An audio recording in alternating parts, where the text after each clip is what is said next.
Horror elements తో ఒక cinema చిత్రీకరణ జరుపుకుంటుందంటే ఆ సినిమా మీద ప్రేక్షకులలో విపరీతమైన ఆసక్తి నెలకొని ఉంటుంది.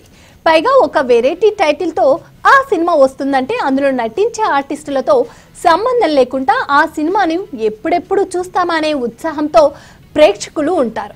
అలాంటి ఒక మూవీనే విడుదలైన పిండం. మూవీ ఎలా ఉందో చూద్దామా? ఏమైంది? ఎవరు నాతో మాట్లాడుతున్నట్టు శబ్దం వినిపించింది.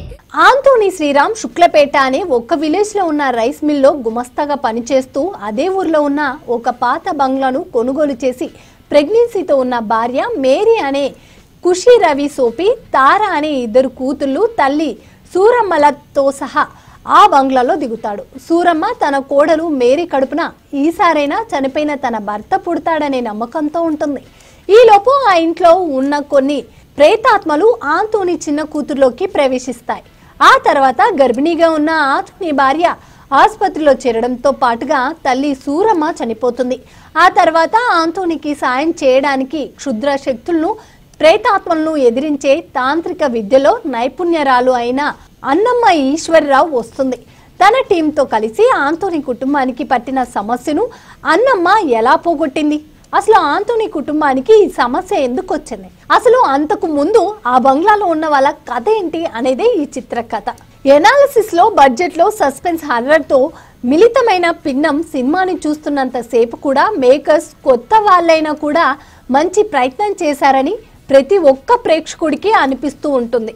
కానీ సినిమా ప్రారంభమైన దగ్గర నుంచి సినిమాలోని ప్రతి ఒక్క క్యారెక్టర్ కూడా జీవితంలో ఏదో కోల్పోయిన వారిలా ఎందుకు ఉంటారో తెలియదు.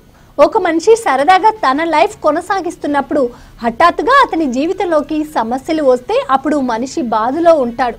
కానీ ఈ సినిమాలో ప్రతి క్యారెక్టర్ కూడా బాధలు పడడానికి పుట్టామేమో అన్న విధంగా ప్రవర్తిస్తూ ఉంటుంది. కథ పరంగా ఆలోచిస్తే ఈ సినిమా లైన్ మంచి కథే. పైగా 1990లో జరిగే కథ కాబట్టి సినిమాలో ఉన్న కొన్ని లోపాలను కూడా ప్రేక్షకుడు సర్ది చెప్పుకోవచ్చు. కానీ మరీ దారుణంగా సీన్ బై సీన్ వచ్చే సన్నివేశాల్లో డే అండ్ నైట్ ఎఫెక్ట్ కూడా కంటిన్యూగా వస్తాయి. అసలు సినిమాలోని చాలా క్యారెక్టర్స్ కూడా ఆర్ఆర్కి భయపడి వెనక్కి తిరగడం ఏంటో దర్శకుడికి రచయితకే తెలియాలి. నటీనటులు పనితీరు శ్రీరామ్ అండ్ ఖుషి రవిలు వాళ్ళ పరిధి మేరకు బాగానే నటించారు.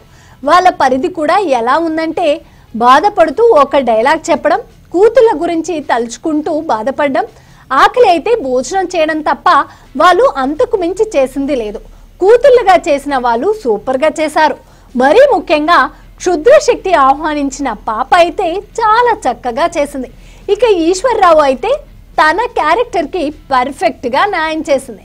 సినిమా చివరి దాకా ప్రేక్షకుడు థియేటర్లో ఉండడానికి కూడా ఆమె పండించిన పర్ఫార్మెన్స్నే కారణం. అలాగే కనపడింది. కొన్ని సీన్స్లోనే ఆయన కూడా అవసరాల శ్రీనివాస్ ఓవర్ డోస్ లేకుండా నటించాడు.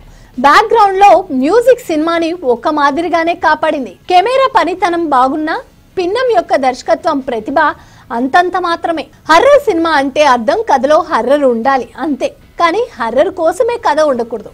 ఒక మనిషి గొప్పవాడు అవడానికి క్రమశిక్షణ ఎంత ముఖ్యమో ఒక సినిమా విజయం సాధించడానికి స్క్రీన్ ప్లే కూడా అంతే ముఖ్యం.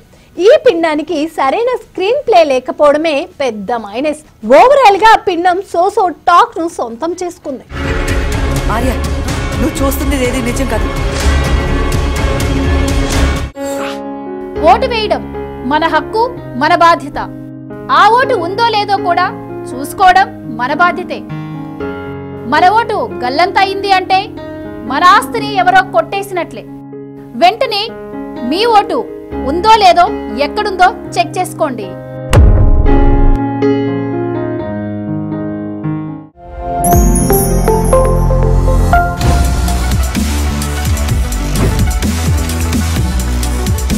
ఈ వీడియో కనుక మీకు నచ్చినట్టయితే లైక్ చేయండి, షేర్ చేయండి, సబ్స్క్రైబ్ చేయండి. అలాగే పక్కనే ఉన్న బెల్ ఐకాన్ని క్లిక్ చేయండి.